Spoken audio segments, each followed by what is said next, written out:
Check. Mula the black butterfly. Now, I don't know what black butterfly exactly mean. I guess he gonna tell us. You see what I'm saying? But I'm excited. Shout out to the celebrity cars for making this video. We gonna see what he right about, what he wrong about. Pretty much like another Mula documentary. So I'm excited. I love when people do this type of stuff for me. So I definitely appreciate them. Let's get into it. Y'all go mess with his videos too, man. You got a lot of hard.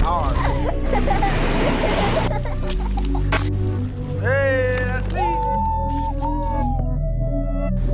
The loudest moves are made in silence, and the wealthiest men fly unseen. Yes, sir. When you walk outside and see a butterfly, there's a 99% chance that butterfly isn't black. Dilias cristinae is a rare Papuan butterfly from Indonesia. Very rare, very hard to catch. Locals call it the black butterfly. They calling me that? Damn! Shit! Ancient myths tell the story of that same butterfly actually being everywhere. In your home, following the dreamers who hope for a better life. You never see it with your own eyes, but according to those folklores, he's always there behind the curtain, watching upon you. Today's story involves a person who you know 5% of. Yep. The other 95 is hidden behind systems. Okay. From scared kid to seven-figure businessman. From beat-up Toyotas to modded AMGs. But here's the part you never realized. That black butterfly might already live in your home. He's on your phone, in your YouTube feed, behind the content you binge, scroll, and laugh at. Not just in front of the camera, but behind the whole machine. Yeah. This is the story of Mula, the ghost in the algorithm, The ghost in the black algorithm. butterfly of the Shit. internet.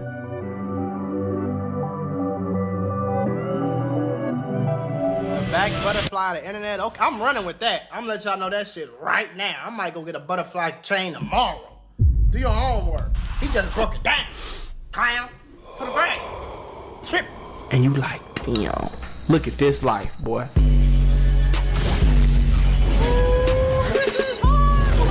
I mean, I know you made it, but I ain't gonna lie, y'all went crazy.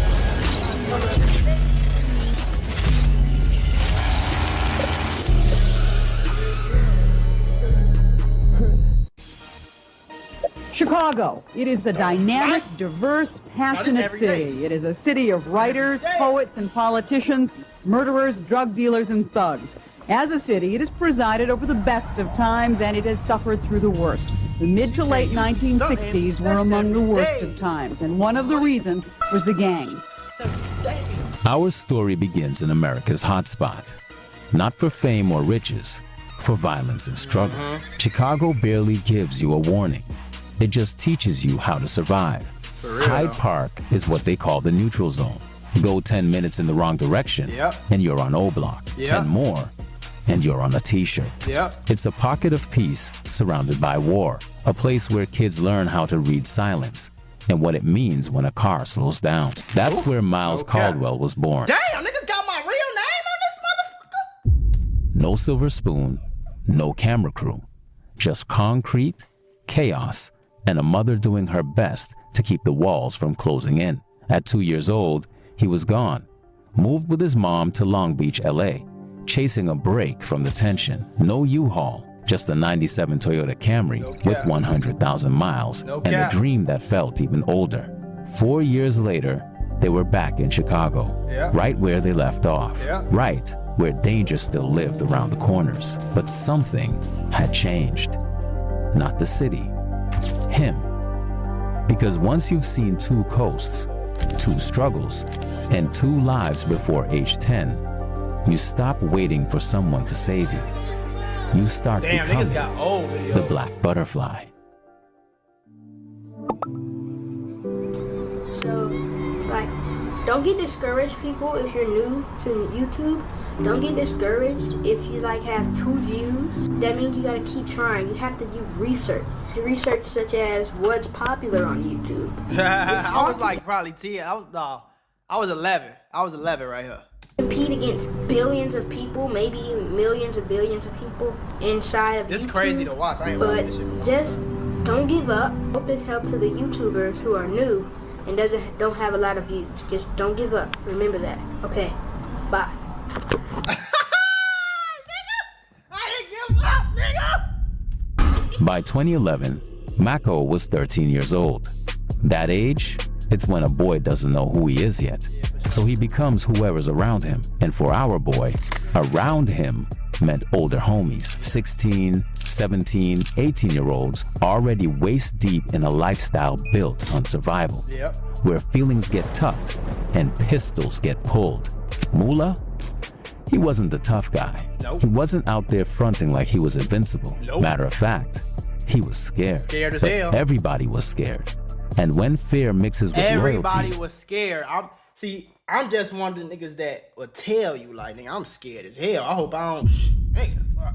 Everybody in the hood, or everybody in not a hood, just any environment like that is scared. They just act like they not, twin. when love for your circle makes you do what you swore you would never, you end up doing what he did. Robberies, guns, substances, just to keep up and stay alive. Yeah. Now we're in 2012. Chief Keef was blowing up. 2012, Everybody boy. had dreads, polo shirts, Gucci belts, Man. True Religion jeans, Man. and the dream of a fast exit. Man. But Miles never had dreads. He wanted to blend in, disappear. By 2013, reality hit harder than bullets when his first homie died. That death lit a fire in Mula, a new realization that life could really be over before it even began. He cap. didn't sleep that night, didn't breathe the same after that either. cap. Because you never forget the sound of death looking for you. You never forget the call that tells you he's gone. No cap. That night changed him forever. And still, through it all, he kept his head up. He knew he wasn't built for college. The classroom simply couldn't hold his mind, only Yeah. his body. His mom, though, wanted better. Old school mindset, graduate, get a job, live safe. Yeah. But Mako's version of better was ownership. He barely made it through high school, taking home a 2.1 GPA. Now listen, mama and my pops ain't raised no dummy, okay? Only reason I had a low GPA was like, I'm not doing this home. Like, I'm finna go home. I used to go home and study finances and study investing and study YouTube and study business. Like, I ain't studying no, you crazy. I have never to this day went home and studied for a test. Broke grade. Like, all through middle school, all through high school, I ain't do no studying. I was barely doing homework. The only homework I do is like the shit that weighed a lot. So I was literally just trying to get out of high school and graduate. You know what I'm saying? I ain't want to not graduate because I always wanted like a little backup plan just in case some shit didn't work out, which I really knew it was gonna work out. Something was gonna work, goddammit. You feel me? But I just wanted to graduate high school so I ain't feel like no bum. I ain't feel like no dropout. And if I wanted to go to college, I could. You see what I'm saying? But yeah, I was really a super smart dude. If you watch me, like, you could tell like I ain't no dummy. You feel what I'm saying? But school was just slow. We learning a bunch of shit that don't matter. We learning the same thing for 2-3 years straight, and 6 months we talking about the same. Like, come on, gang, I got it the first time. I know the answer, nigga. I'm just not finna, I'm not listening to you, bro. Like, No honors, no applause, Nope. just the bare minimum to get out of To there. get up out of but there, that yep. 2.1 wasn't useless. It might just be the plate number on his next foreign. whew. Chapter 2, Digital Haven. Very clear. I like how he broke it up in chapters. This shit hard, bro. Like, I'm really honored, and I want to do my own documentary, like, where I film it and, like, all that type of stuff. Because I feel like this just, like, documenting my story, bro. Like, this video gonna always be here. You know what I'm saying? Like, my kids can turn 26 like I am right now and watch it, be like, damn, that's my pops, boy. Like, you know? That's cool as hell to me. Never. I'm probably gonna save, download the video and save it. It's all gone. I will get back my fucking money. This is my life, man. Do you know how hard I worked to get here? March 2017, 3 months after graduation. Mako went all in for Wait, real. no, that's false. I graduated June 2017. It was 3 months before graduation. So that's the only thing that I heard that he had a little wrong. It was 3 months before graduation. I started my main channel, my Mula channel. Boarding, I deleted no all them channels, phases. though. But senior year was different. That's when the channel we all know, Mula, was born. First video, a story time on how he got too high off some weed. He dropped it, sent it around, homies tossed it into school group chats, Yep. and when he woke up, boom, 1,000 views. Yep. Half the school tapped in, Yep. and just like that, someone stopped him in the hallway. Mac Mula, right? Yo, you're hilarious, man. I saw one of your videos. That was all They he ain't call me Mac Mula, they called me my name. You know what I'm saying? Because I wasn't Mac Mula. Like, I got Mac Mula from Mako. So, my older homies used to call me Lil Mac because I was never really scared to talk to girls. You know what I'm saying? So, like, when I was young, if like an older girl, that you know how older girls be like, oh, he's so cute. I'd be like, like I was never, so they called me like Lil Mac, cause like, you know, like how they call like niggas who get girls, like they call them Macs. So they just call me Lil Mac. So then as I got older, they cut the Lil off and just put an O. You see what I'm saying?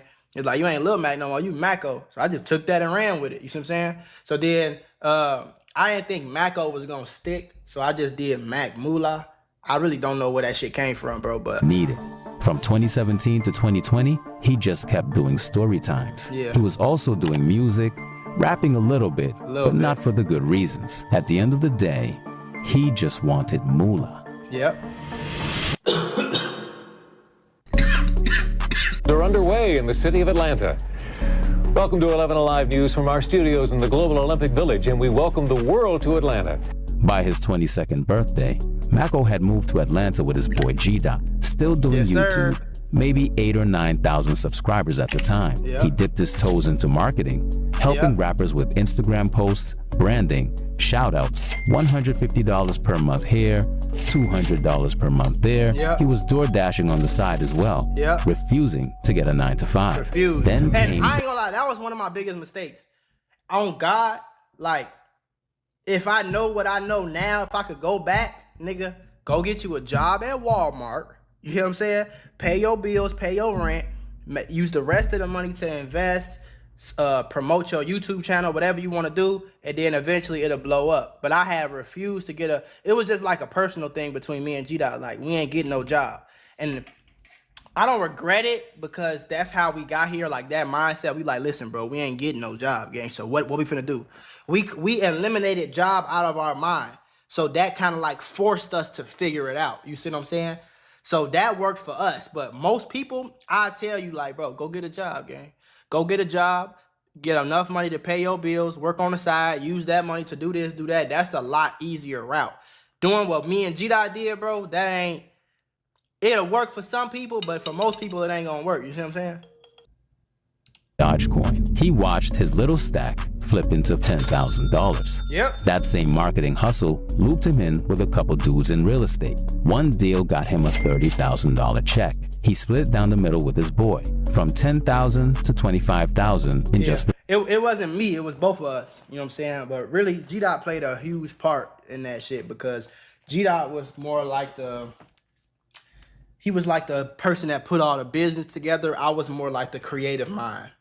That, like, you know what I'm saying? So like, what I lacked in, he was good at. What I was good at, he lacked in. We come together, we was beasts together. You know what I'm saying? And we still are. few months. He was So still I ain't pushing just split it because I got it. Nah, nigga, we both made that. Like, it was our business, it was our company. You know what I'm a saying? Chevy Cruze at that point. But the path to freedom was forming itself brick by brick. When Bitcoin hit Yeah. 60K in 2022, he was sitting on 35K, still only doing story times on YouTube, but the stories started drying up. Yeah. So he pivoted to reactions. Yep. First reaction video hit 10,000 views with Yep. only 20,000 subs. He knew he had Yeah, lightning something. in a Yep. bottle. In just 2 days, I remember that 20 day, boy. I remember that day. I said, ooh. Because at that time, I probably only had 20K subs. So my story times would get like 1,000 views, or I would do like smoke sesh videos. It'd get like a few thousand views. If I was lucky, I get 10,000 views in like a week on a video. You know what I'm saying? But when I did that first reaction, I got 10,000 in like a day. I said, ooh. He telling my story though. I've told the story a lot, but it's cool to see it all put together in one video. 30K subs turned into 30K. He went from 2,000 views every 48 hours to over 250,000. But he was smart. He knew views wouldn't feed the future. So before the wave hit, he launched a $50 membership program, No cap. teaching what he knew on crypto and stocks. No cap. Every video drove traffic to that offer. No For cap. 3 months straight, he was doing $100,000 months. And guess what? He still had cheap rent, still driving that damn cruise. No cap. Sauce Boy marketing was finally up. Sauce Boy marketing was over with. We left that shit in the past, nigga. Chapter 2, Chapter 3, fast. I get one of them. You got one of them in black coming in the next 2 weeks. I give my wife one of them. Give me one of them, 2 of them, 3 of them, 4 of them. Yeah. I'm gonna be like that one day. March 2022, exactly 5 years after launching the Mula channel, That's crazy. Mako finally gets his first nice car after moving from Chicago to Atlanta, Georgia. He went straight to the Alpharetta Benz dealership and dropped $20K on a Mercedes-Benz GLC 300 SUV. Nothing too crazy, just something comfortable that could get him around very easily. His next car was a white 2023 Corvette C8 Stingray. Ended up wrapping the C8 rose gold to give it that unique bronze flair. When you taste the finer things in life, it's hard to go back. So Mako ended up selling his GLC 300, traded that in for a silver $145,000 Mercedes AMG GLE 63S Coupe, the big boy. 600 horses, spent $4,300 for a new exhaust, then $5K more to wrap it Mamba Green, a full chrome delete with orange accents all out. His next purchase, though, was the worst one he ever made, the Dodge Charger SRT Hellcat wide body. It was a police target. People tried to steal it all the time. Traction control was terrible. The miles were terrible, super expensive, and it's not even luxurious inside. Decisions were taken, and he'll never touch a Mopar ever again. I ain't gonna say I'd never touch a Mopar, you know what I'm saying? But the day you see me with like a Trackhawk or a Hellcat, either somebody gifted me that motherfucker or I got damn near every other car I want. I'm more like, look at the cars that's on my desk, like GTR, you know what I'm saying, Skyline, Bugatti, Ferrari. I'm more like the Need for Speed. I'm not Need for Speed. I'm more like the Fast and Furious. I'm like Brian. I ain't like Dom. I don't really like that muscle car shit. That shit ass. I ain't gonna lie to you. I don't like how it sound. I don't like the whine. It ain't got no snap, crackle, pop. Like, I'm cool, gang. I want some foreign shit. You know what I'm saying? To fill the void and match his GLE 63S, Mako basically got the European version of the Hellcat Charger, a Mercedes AMG C63S, but not any kind, the final edition, which was the last car with the V8 before the model transitioned to hybrid powertrains. Only 499 were ever produced, one belonging to Mula. He tuned it, downpipes, new steering wheel, all matte black with yellow details, looking like a daily Batmobile to match the big Tonka. And while AMGs will always have a special place in his heart, Mula's been wanting a BMW. Time finally came to get a stunning gray BMW M340i, the M3's little brother. But it's just more reliable. It has a V58 engine in it. Mako bought this one basically to do whatever he wants with it. Mod it, tune it, and simply have fun with it. But let's be honest, we'll always remember Mako for his wild AMG run. Yeah, for sure. As of now, he's looking to unwrap the GLE 63S because it gets too much attention. Plus, too much, bro. he uses that as a daily and lets his wife drive it, so it needs to be more low-key and incognito. The C63S is the fun daily. The C8 is gone, and the Beamer is the build car. Mako loves... I ain't lying. The GLE is more like, it's fun, but it's more like a daily. My wife will drive it, stuff like that. The C63 is kind of a daily, but it's fun. I got it tuned and stuff like that, but it's cool. The Beamer is what I'm gonna do anything with. Like, I'm going crazy with it. Like, I'm going dumb. Like, y'all gonna see that. That's the car I'm gonna build and like go crazy with. And like, I'm doing coilovers. I already got a new exhaust. I'm doing all that, you know? BMWs and loves Benzes. There's nothing wrong with liking both. It doesn't always have to be a fight. You can like black, yellow, pink, salmon, and gray. You can like reading and drifting cool cars. You don't have to choose. Love life in its entirety. But let's go back 3 years ago. Mula had just bought his GLC in Atlanta and made a big decision that same month, moving to the land of the wolves in sheep clothing. I moved in July, but that decision, I'm like, yeah, we finna move to LA. The one and only Los Angeles. LA will tell you it's love and opportunity, that it's beaches and billboards, but it's really masks and mirrors. The city of angels? More you're a like the damn city devil. of shapeshifters. Everybody's somebody until you find out they're nobody. Right. The sun shines, yeah, but the shade runs deep. Because if Atlanta made him hustle, LA ended up making him paranoid. I'm gonna be honest with you. Evil Next Door, chapter 4. I like how he went back though. I like that. Okay, come on. Hey, hey, hey, hey. Damn, whole fuck there. The reason I left LA is because of shit like this. Like, to me, it's weird to me. Like, the whole LA thing is weird. Most people fake. They don't like you for real. Okay. But shit don't be genuine. And everybody think they shit don't stink in LA. Like, the amount of people I met on humble, cool, regular people in LA.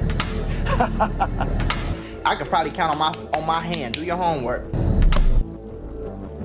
July 2022, Mula touched down in LA. His rent jumped from $1,600 in Atlanta to $7,500 a month in LA, just to exist in the same air as the big dogs. But he wasn't just existing, he was studying the terrain. He moved in a luxury penthouse right in front of the crypto arena. The reaction content was already feeding him. But Mula knew he couldn't stop there. He opened the vlog channel to flash the lifestyle, a gaming channel to tap into the kid that still had fun, a car channel because, come on now, you saw that GLE 63 SE scooped after trading in the old GLC. Then came a second reaction channel because why not double up? But the real money, it was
an even faster business.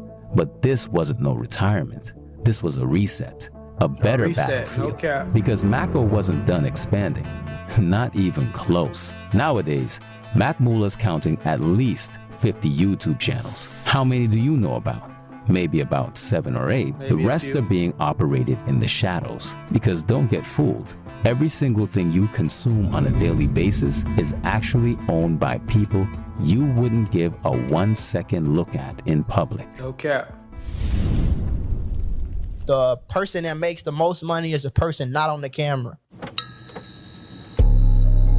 No cap.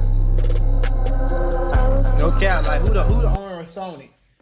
Who owns Publix? Who owns Walmart? I mean, we know who owns Walmart, but if the daughter of the Walton family walked past you in Walmart, you wouldn't recognize them. Who owns the Chicago Bulls? Some super fans know. I don't. Who owns Nissan? Who owns Samsung? Who owns Google? Who owns what this is? Rode? Who owns Astros? You know what I'm saying? Who owns all? You don't know. And they rich as hell. They're the richest people. You feel what I'm saying? Even like Jay-Z, Kevin Hart. Like, yeah, they make money off their comedy, off of music, off of whatever. But they billionaires because of what they do behind the scenes. And so right before I moved to Miami, I figured that shit out and I got some game. I took some courses on Faceless YouTube channels, nigga, and I tried it out. It took 4 months. I just kept dumping money into it. I had money to throw away, you know what I'm saying? So I just kept disposing money into it, figuring shit out along the way, and I figured it out. Now by the end of this year, I want to have like 75. Next year I want to do 100. Next year I want to take a jump though. Next year I want to have like 100 to 200 channels, literally, like no cap. That's what I want to do. It's gonna be hard in the motherfucker, and I'm gonna have to hire a lot of people. But nigga, can you imagine all that money? 200 channels, nigga. Even if I only get 1,000 views a day on each channel, I'll be getting 2 racks a day. Now imagine if I get 5,000-10,000 views on each channel. You talking about 20,000 a day. You see what I'm saying? That's what I'm on. That's what I want to get to. The person that makes the most money is never in front of the camera. That's just the face, the entertainer. But the real boss, you've never seen him. Yeah. You'll walk past him in an airport, he'll be sitting next to you at dinner. I mean, think about it. Have you ever seen the owner of Heinz Ketchup? Right. What about the person who runs Pizza Hut? Right. Or who's behind Yum Brands, who actually owns Pizza Hut, but also KFC Right. and Taco Bell? Who's that guy? Or Pepsi, Victoria's Secret, Nestle, Sony, L'Oreal, Visa, IBM, Chanel? You ever seen their These faces? are all billion, trillion dollar Probably not. entities, bro. But they're richer than every rapper, YouTuber, and celebrity you know combined. Yeah. See, the person on camera might make some money, sure, but he lot of it. spends a lot of money to stay on camera too. The person behind the scenes, he owns the production. He hires the talent and cashes the checks you'll never see or hear of. And Mako, he figured that out early. So while the world thought he was just a YouTuber, Mula was too busy becoming a digital ghost, a black butterfly. And the craziest part is, you might have watched him today, and you Don't just even didn't know. know. No cap. I used to live in the hood, nigga. 1 bedroom, 3 niggas. Now we got motherfucking 7 bedrooms. Me and wifey. That's called elevation. Do your homework. That's called, I don't know. I don't know. Success on fuck now. Damn, that shit was just hard, bro. I ain't gonna lie. Shout out to bro, man. Shout out to the celebrity cars, you know what I'm saying? Because he went crazy. He went crazy. Somebody said this. They think this is my channel. Hey, nah. Why y'all bullshit, though? Fuck that. This his channel, ain't it? This gotta be bro's other channel.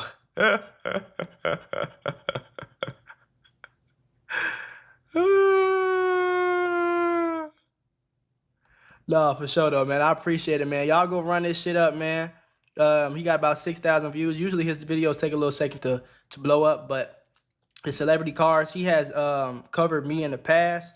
You know what I'm saying? He put me on his, I think he like had like a black YouTuber's car collection ranked or whatever the case is. So y'all run this channel up, man. Don't have me be the only goddamn channel in the goddamn world, and on the channel, on the video on the channel I ain't got, you know what I'm saying? Come on now. Y'all gotta run that shit up, man. Nah, I appreciate the hell out of that, bro. Anybody want to do any type of documentary or interviews with me, though, tap in with me, man. I appreciate shit like this, like more than a lot of people know. Don't touch that. Hold this bitch back like I'm double heaven. Hold up, triple deuces. Hold that bitch up, we got all the juices. Hold up, speak to heaven. Eat that by my mama, demon minute. Me body chill.